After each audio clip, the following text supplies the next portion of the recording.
నమస్తే అండి. నేనైతే ఈరోజు సింపుల్గా బంగాళదుంప టమాటా కర్రీ చేస్తున్నానండి. చాలా సింపుల్గా చేసేసుకోవచ్చు, చాలా తొందరగా కూడా అయిపోద్ది. చూడండి, ముందు కడాయి పెట్టుకున్నాను, నూనె వేసుకుందాం. అందులోకి సరిపడినంత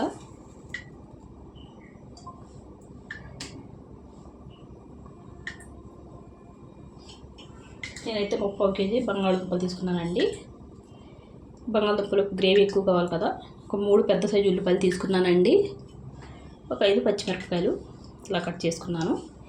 ముందైతే మనం ఉల్లిపాయలు వేసుకుందాం.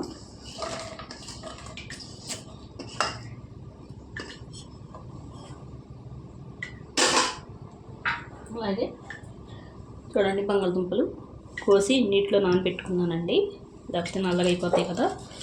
ఈ బంగాళదుంపలు కూడా ఈ ఉల్లిపాయలతోటి వేసేసుకోవాలండి. ఉల్లిపాయలు బంగాళదుంపలు ఒకేసారి మగ్గిపోతాయి, టేస్ట్ కూడా బాగుంటుంది. ఉప్పు కారం కూడా బాగా తగులుతాయండి ముందే ఇలా వేసేసుకుంటే బంగాళదుంపలకి.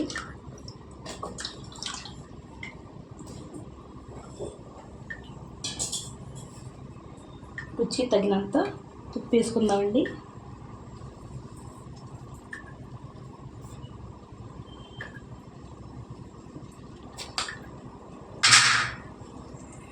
పసుపు అండి, ఒక చెంచా వేసుకుందాం.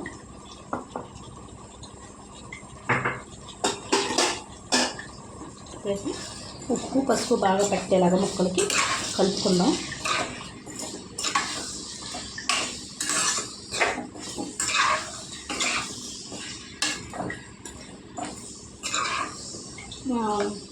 రైస్లో కదండి, దాని గురించి కొద్దిగా పెద్ద ముక్కలు కోసుకున్నాం అండి బంగాళదుంపలు. అదే మనం చపాతీకి పుల్కాకి అయితే కొద్ది చిన్నగా కోసుకోవాలి. చూడండి, మూత పెట్టి మగ్గించుకుందాం. చూడండి, సగం అయితే మగ్గాయి. ఇప్పుడు ఇంకొద్దిగా మగ్గాలండి, కొద్దిగా బంగాళదుంపలు కూడా కొద్దిగా మెత్తపడాలి. ఇప్పుడు చూద్దాం. చూడండి, బంగాళదుంపలు అయితే బాగా మగ్గాయండి, మెత్తడండి. అయితే ఇందులోకి మనం తగినంత కారం వేసుకుందాం. ఎక్కువ తింటే ఎక్కువ, తక్కువ తింటే తక్కువ అండి.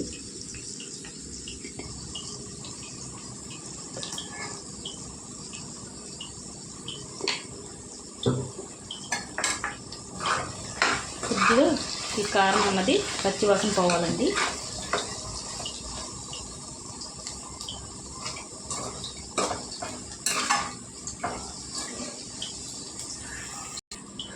చూడండి, కారం అయితే వేగింది.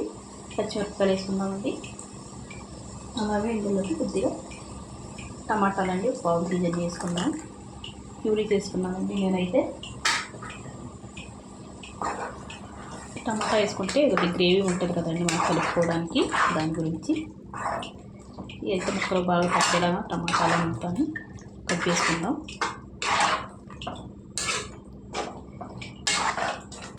టమాటాలు నూనె తేలే వరకు వండుకుందాం మనం. చూడండి, ఇలా నూనె తేలే వరకు వండుకుంటే ఈ టమాటాలు అనేవి బాగా ఉడికిపోతాయండి. ఎప్పుడైతే మనం ఇందులో నీళ్ళు వేసుకుందాం. నేనైతే ఒక గ్లాస్ వేసుకున్నానండి. చూడండి, ఒక గ్లాస్ వేసుకొని కలుపుకున్నాం కదా, ఇంకొద్ది నీళ్ళు వేసుకుందామండి. ఇలా కలుపుకుంటే మనకి ఎన్ని నీళ్ళు వేసుకోవాలో తెలిసిపోద్ది కదా. కొద్ది గ్రేవీకి కూడా తిప్పుకొని ముక్క కూడా బాగా ఉడకాలి కదండి బంగాళదుంప, దాని గురించి.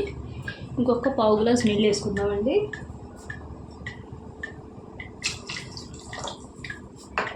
ఇప్పుడైతే ఉప్పు చూసుకొని ఉప్పు వేసుకొని మూత పెట్టి వండుకుందామండి. చూడండి, బంగాళదుంపల కూర చాలా ఈజీగా కొద్దిగా గ్రేవీ తోటి దింపుకోవచ్చులాగా మనం ఇప్పుడు కట్టేసుకుంటే చల్లారేటప్పటికి చిక్కబడిపోద్ది. ఇంతేనండి వీడియో. నచ్చితే లైక్, షేర్, సబ్స్క్రైబ్ చేసుకోండి.